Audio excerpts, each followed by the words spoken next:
Hello, everybody. Welcome back to the Ietsie Klein channel, and I'm your host, Hatreda.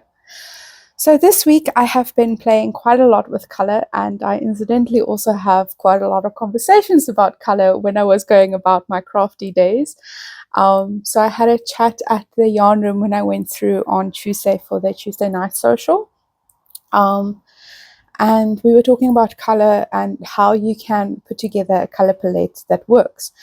And I have done a class before, well, a knowledge share, I should rather say, because there isn't like too deep content when it comes to just color, where there's a PDF that I've put together that accompany the knowledge share where we talk about it, and I bring some of my projects along where I've used color and we talk about how to use color. But I've also had a project myself, so I've started the Do You Yoke? Yes, I always get wrapped up with that name. The Do You Yoke, which is a mystery knit-along sweater that you have a very complex color work yoke, but you don't know what's going to come. It's a little bit like the Westerners mystery shawl, but in a garment. And I saw it first on Sarki Yarn Creations Instagram page, where she's made this gorgeous, like a grayish cream and a maroon version, which I'll put up a picture here. I actually have permission to share this. So that's the one that really inspired me, because when I saw the patterns jump out, I just fell in love with the patterns because I really like a good geometric pattern. And from my Vlogmas videos, you guys might remember, I forgot to pull them out beforehand, but luckily they're right here. I had these skeins from Naughty Habit that I bought that I wanted to do a colorwork sweater in. But have they been giving me issues? So, first of all, as you can tell, these two skeins don't share any colors. They don't they should have a high contrast. And if you use all of your contrasting tools, it's hinting at it not having such a high contrast, but yeah, girl is a rebel and she always believes her eyeballs is telling her the truth, and then they lie. Not that they lie. I really like the effect, but it's not such a strong contrast as what Sarah's is. So this is what it looks like. It's still on the needles. I pulled back this colorwork section because the contrast, your eye keeps being pulled to the green. So as you guys can see the pattern. It's not that it's getting swallowed, but it is getting swallowed because the colors are so bright, and our eyeballs really struggle with super bright colors. Which is sad because I like bright colors, as you can tell from the shawl. It's finally cold enough to wear. So yeah, like, I'm loving the effect. Don't get me wrong. I'm not disappointed in what is happening at all, because it almost feels like you're knitting a secret pattern, a secret sweater, where if you just look at it, it looks like spring blossoms and, bright splashes of colors. That's what this reminds me of, is pure spring, undilated, unfiltered springtime. But if you look closer, then you start seeing the squares and you start seeing the triangles and you start seeing how the pattern is supposed to show you pictures. And I kind of like that. It might be annoying for others though. So to that end, I do want to have a chat about color, how you can put colors together, what does color cohesion mean, all of that kind of stuff. So to start us off, just a little bit of theory so that you understand where these concepts come from, and that there's a system, and this system is what artists have been using, age unknown, since forever, and it works. It really does. But you have to keep the system in your back of your mind if you're not very good at instinctually putting colors together and creating something that you love. So if you don't have very good instinctual color matching, then the system really supports you. And if you use the system for a while, you'll start learning that instinctual color matching. The best way that I can describe this concept is something that really helped me when I started being an artist, in that you become an artist because you have good taste, because you know what beautiful should look like, right? That's why you become an artist. But when you start being an artist, you haven't yet worked up the skills and the practice to get that beautiful image that's in your mind out. Whether that's on paper, on yarn, on weaving stuff, on sculpture, on whatever it is, remodeling your house, repainting your furniture, it doesn't matter what it is. You haven't practiced that style yet. So when you create something and the artist in you says, this is ugly, because you know what beauty you're chasing, right? And it takes practice to get that alignment between bringing out the inner beauty in your mind into the physical world. And I'm sharing this because keeping that in the back of my mind really helped me when I started out, because I wanted to make beautiful things and I kept making trash, and I felt very discouraged because I was like, why can't I make beautiful things the way that everybody else is making beautiful things? But quite honestly, it's just starting and it's trying to find your own style. Everybody's style is also different, and your style has a voice and you need to practice to bring it out. Okay, so to support that practice, let's talk about the system of colors. So it all starts at the color wheel. And a lot of us have learned the red, yellow, blue color wheel. I'll put up a photo. So the red, yellow, blue color wheel is typically one that you've got either one of the primaries on top, the other two in the bottom, and then in between them is the mixes that they make. So for example, red and yellow will make orange, yellow and blue will make green, blue and red will make purple, right? But there's also an alternative color wheel, which is the cyan, magenta, and yellow color wheel. I'll put up a photo here. So as you can see, since you just saw the red, yellow, blue color wheel, the cyan, magenta, yellow color wheel works exactly the same way. The only difference is it creates different hues when the colors are mixed. So for example, between red and blue, when you mix them, you get a purple that's very rich, very dark, right? But if you mix cyan and magenta, you get a purple that's bright, that's very like eye-catching, right? So that is the difference. The red, yellow, blue color wheel is very valid, very existing, should be used. But the cyan and magenta and yellow one, also very valid, very existing, should be used. Because it depends on the brightness that you want in your mixed colors. Okay, so this is more in relation to paint.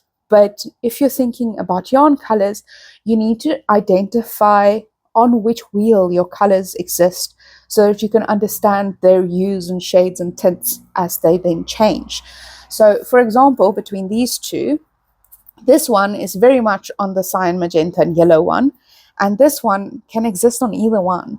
So they work together, they do, but they're both bright, okay?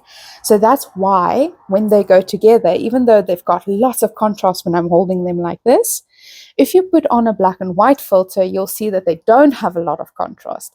So I'll put up a picture while holding them here. I'll put up a picture with them being black and white.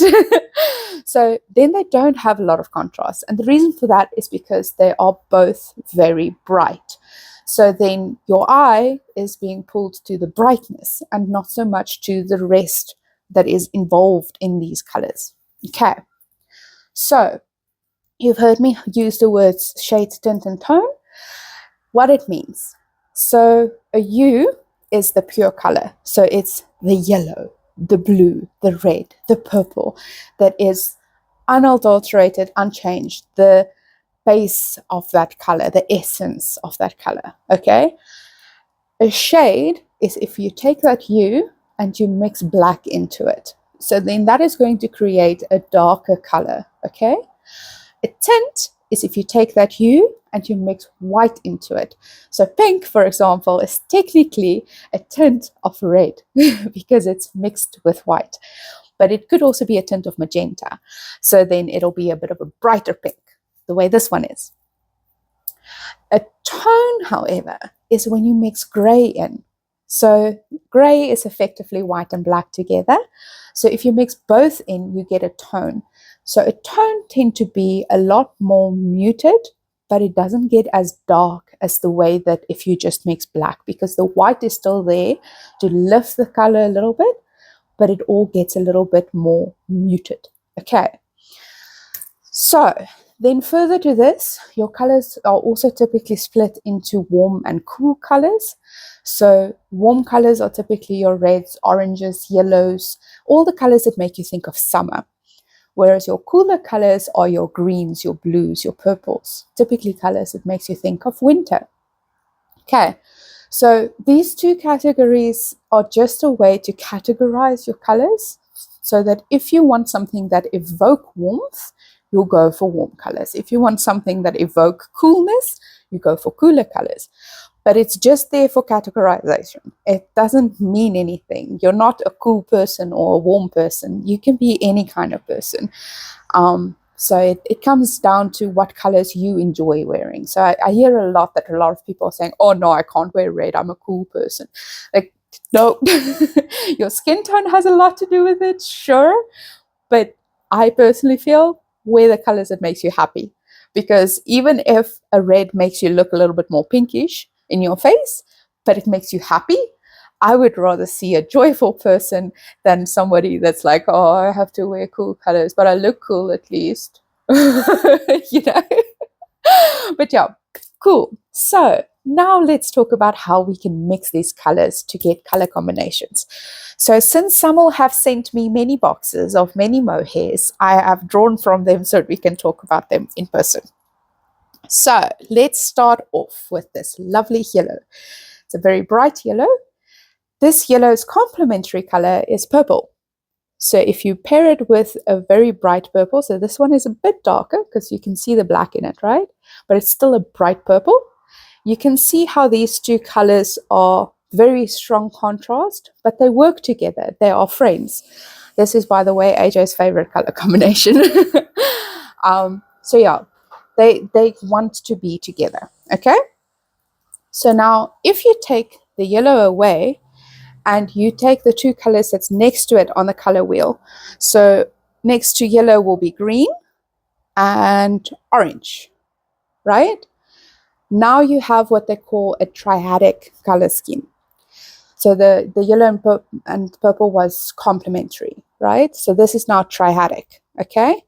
So you'll see that the tints and hues are very similar between them, and they work quite well in harmony with each other, okay? So this is also a very good color scheme to go for. You can shift that triangle around the wheel. You can, for example, start with a blue and then end up with, let me think now, blue opposite is orange, so you'll end up with the red and the yellow. All the complementary colors. So these are all secondary colors. I never thought about that. The way the triadic will perfectly shift around. Cool. Makes sense though. So now you've got this, right? So if you now keep your orange and your green and we bring our yellow back in, this is what's called analogous. So these colors will sit next to each other on the color wheel. So you'll see that they're all now, these two are shifting towards warm colors with this green, which is a bit of a cool color, but I consider this green a bit of a warmish green. So now they still work together and they still look lovely together, right? Then beyond this, you do get other kinds of color schemes where you make like a rectangle or you make a square on the color wheel in order to pick your colors that work with each other. So that is systems that you can use to put colors together that works well together. strategy that you can use is achromatic. So achromatic is when you take hues and tints and tones of the same color and you put them together to create your palette. So if we take these three, for example, so you start off with a bit of a brightish pinkish purple, you go into a little bit of more of a maroon, and then from the maroon you shift into a very warm brown. So these three colors will work fantastically together because they are all in the same family, similar shades of a maroony kind of color. So you start with maroon, a little bit brighter, a little bit darker, then you have an analogous colorway. Okay, cool. But you do have to keep in mind your shades, your tints, and your tones. So how much of the blacks and whites do you think is mixed in? So the best way that I can show that working is if we take, for example, this blue, right? So with the blue, you could mix something like these two, but now you can see that this blue is a bit of a muted blue. It is toned down. It has a lot of gray in it. So now when it's with these two, you can see that they're very bright. And now this blue feels like it's bringing them down, right? But if you take this blue and you take other colors that has quite a bit of tone in them with this blue, now they want to be friends. So now they want to work with each other and support each other to be the best colors that they can possibly be. So just once again, showing that difference, you can see how the blue wants to be friends with the other tone colors more than what it wants to be friends with the brighter colors, right? It's fascinating. It's really cool. So yeah, color is very interesting. So now the very big question, how do you tell whether the contrast between colors is enough? This is especially important when you're going to be doing color work. So the short answer is you should be doing a swatch, because only a swatch is going to tell you the truth of whether colors work well together or not. The longer answer is that you have tools. So like you saw with these two, in the beginning, we used the black and white filter to show that the contrast between them is not very high because of how bright they are. But another tool that you can use, which is actually one that you can take to the shop with you, is that you can go and purchase those soft manila files with the see-through plastic. You just cut out a little window, a red one and a green one. So then you use the red one for warm colors and the green one for cool colors, so that you can see the contrast between them. You can do this digitally, but it's a little bit harder because then you have to take a photo and you have to go into a photo editing app and amp up the reds or the greens on your color scale. So there is an app called Leaf that does that quite well. But yeah, so to show that, I'll once again put in a picture with a red filter and then a green filter so that you guys can see the contrast between these two not so contrasty ones, even though our eyeballs go, oh, it has to have lots of contrast. Just so you guys can see what that looks like. At this time of filming, I haven't done it yet, so I don't know what the red and the green filters is going to look like. But with your little manila folders, you can go to the yarn shop and you can take the yarns that you want and you can lay them out and you can put your red over or your green over, depending on whether it's respectively warm or cool colors. And then at least you can do it in person and you don't have to run around with your phone taking photos and filters and trying to make decisions. I find that having physical tools helps a little bit. I don't have them at the moment though. I put them somewhere. I can't remember where. But yeah. Cool. That's it about color. I haven't talked about my shawl yet, have I? Look, I'm so proud of the shawl. So this is the second time that I've made the shawl. It is called the Skivias by Zandy Peters. They are a very interesting designer. They work a lot with stacked stitches. And yeah, I like it.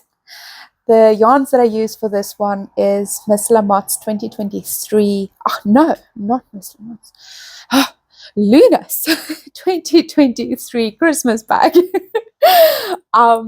So yeah, I really like the way that these colors go together. I really like that Christmas bag. It still haunts my dreams. I have bought more than one of it, and I'm very grateful. I still have skeins that I can still use.